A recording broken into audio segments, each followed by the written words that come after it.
The subject we're about to discuss is the utmost seriousness.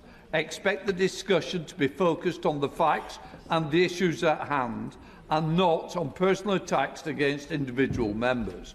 While certain criticisms may be made about the government collectively, as Kim May, paragraph 21.24, makes clear that any accusations against individual members about lying or misleading the House may only be made on a substantive motion. They may not be made as part of an exchange on the statement. But, Mr Speaker, before I go into the details, I want to be very clear with this House that while this statement will focus on the process surrounding Peter Mandelson's vetting and appointment, at the heart of this, there is also a judgment I made that was wrong.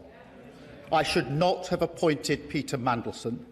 I take responsibility for that decision, and I apologise again to the victims of the paedophile Jeffrey Epstein, who were clearly failed by my decision. Mr Speaker, last Tuesday evening, the 14th of April, I found out for the first time that on the 29th of January 2025, before Peter Mandelson took up his position as ambassador, the Foreign Office officials granted him developed vetting clearance against the specific recommendation of the United Kingdom security vetting that developed vetting clearance should be denied. Not only that, the Foreign Office officials who made that decision did not pass this information to me, to the Foreign Secretary, to her predecessor, the Deputy Prime Minister, to any other minister, or even to the former Cabinet Secretary, Sir Chris Warmold. I found this staggering, and therefore last Tuesday I immediately instructed officials in Downing Street and the Cabinet Office to urgently establish the facts on my authority. Mr Speaker, I want to make clear to the House that for a direct ministerial appointment, it was usual for security vetting to happen after the appointment, but before starting in post. That was the process in place at the time. Mr Speaker, this was confirmed by the former Cabinet Secretary Sir Chris Warmold at the Foreign Affairs Select Committee on the 3rd of November 2025 when he gave evidence. Sir Chris made clear, and I'm quoting him now, when we are making appointments from outside the civil service, the normal thing is for security clearance to happen after appointment, but before the person signs a contract and takes up post. So let me be very clear.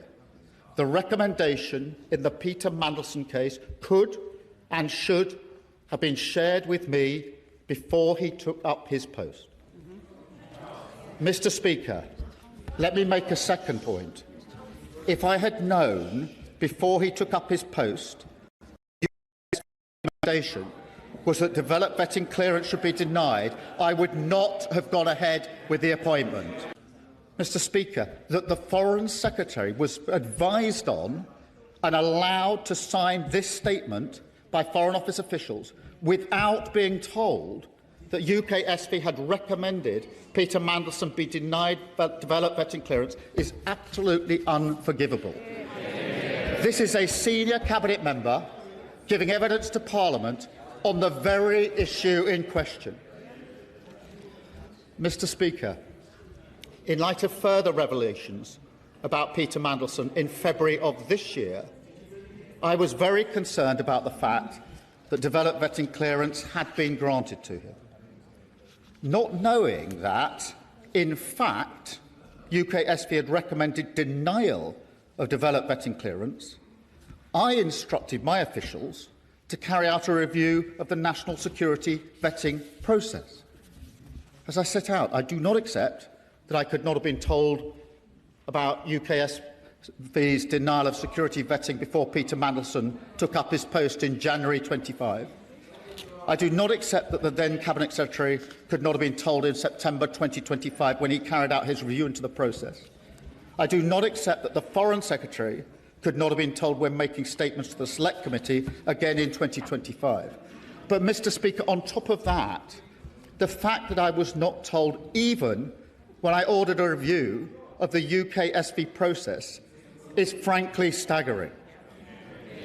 And I can tell the House that I've now updated the terms of reference for the review into security vetting to make sure it covers the means by which all decisions are made in relation to national security vetting.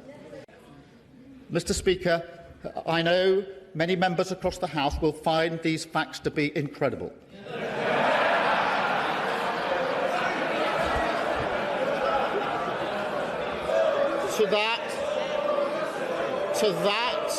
To that, I can only say they are right. It beggars belief that throughout the whole timeline of events, officials in the Foreign Office saw fit to withhold this information from the most senior ministers in our system in government. That is not how the vast majority of people in this country expect politics, government or accountability to work. And I do not think it's how most public servants think it should work either. I work with hundreds of civil servants, thousands even, all of whom act with the utmost integrity, dedication and pride to serve this country, including officials from the Foreign Office who, as we speak, are doing a phenomenal job representing our national interest in a dangerous world, in Ukraine, in the Middle East and all around the world. This is not about them, but yet it is surely beyond doubt that the recommendation from UK SV that Peter Mandelson should be denied developed vetting clearance was information that could and should have been shared with me on repeated occasions and therefore should have been available to this House and ultimately to the British people. Earlier today, Mr. Speaker, Downing Street admitted that the Prime Minister inadvertently misled the House. The Prime Minister has chosen not to repeat that from the dispatch box. I will remind him that under the Ministerial Code, he has a duty to correct the record at the earliest opportunity. The Prime Minister says he only found out on Tuesday that Peter Mandelson failed the security vetting. The earliest opportunity to correct the record was Prime Minister's questions on Wednesday, almost a week ago. This is a breach of the Ministerial Code. We know that Mandelson had a close relationship with a convicted paedophile. We know that he had concerning links with Russia and China, links that had already raised red flags. We know that the Prime Minister announced the appointment before vetting was complete, an extraordinary and unprecedented step for the role of US Ambassador. The Prime Minister says that it was usual for this because it was a political appointment. So I will remind him and the rest of the Labour front bench who are heckling that Peter Mandelson was a politician who had been sacked twice from government for lying. That meant he should have gone through the full security process. And we also know, finally, Mr. Speaker, that when Peter Mandelson failed the security vetting, he was allowed to continue in the role with access to top-secret intelligence and security information. This goes beyond propriety and ethics. This is a matter of national security. We still do not know exactly why Peter Mandelson failed that vetting.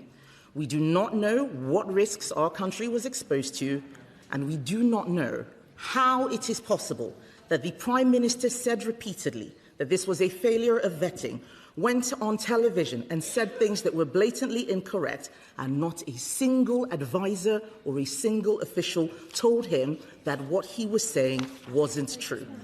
At every turn, with every explanation, the government story has become murkier and more contradictory. It is time for the truth. Mr. Speaker, everyone makes mistakes. It is how you face up to those mistakes that shows the character of a leader. Instead of taking responsibility for the decisions he made, the Prime Minister has thrown his staff and his officials under the bus. This is a man who once said, "I will carry the can for the mistakes of any organisation I lead." Instead, he has sacked his cabinet secretary. He has sacked his director of communications. He has sacked his chief of staff. And he has now sacked the permanent secretary of the Foreign Office. All of these people fired for a decision he made. The Right Honourable Gentleman's defence is that he, a former director of public prosecutions, is so lacking in curiosity that he chose to ask no questions about the vetting process. He asked no questions about Mandelson's relationship with Epstein. He asked no questions about the security risk Mandelson posed. Apparently, he didn't even speak to Peter Mandelson before his appointment. It doesn't appear that he asked any questions at all. Why? Because he didn't want to know. He had taken the risk. He had chosen his man. Whitehall had to follow. It is the duty of the Prime Minister to ensure he is telling the truth. Or does the Ministerial Code not apply to him? I'm only holding the Prime Minister to the same standard to which he held others. On the 26th of January 2022, the Right Honourable Gentleman said to a previous Prime Minister at this dispatch box, if he misled the House, he must resign. Does he stand by those words, or is there one rule for him and another for everyone else? So he promised change, Mr. Speaker. He promised to break the cycle and stop the chaos. And he promised a government with, and I quote, more focus on long-term strategy, not the short-term distractions that can animate Westminster. I'm afraid the fact that he even had to make the statement today shows how badly he has failed, how badly he has let down the millions of people across our country who are so desperate for change. He blames his officials. He says he had no idea. He gives every impression of a Prime Minister in office, but not in power. Speaker, the Prime Minister knew that appointing Mandelson was an enormous risk. He decided it was a risk worth taking, a catastrophic error of judgment. And now that it's blown up in his face, the only decent thing to do is to take responsibility.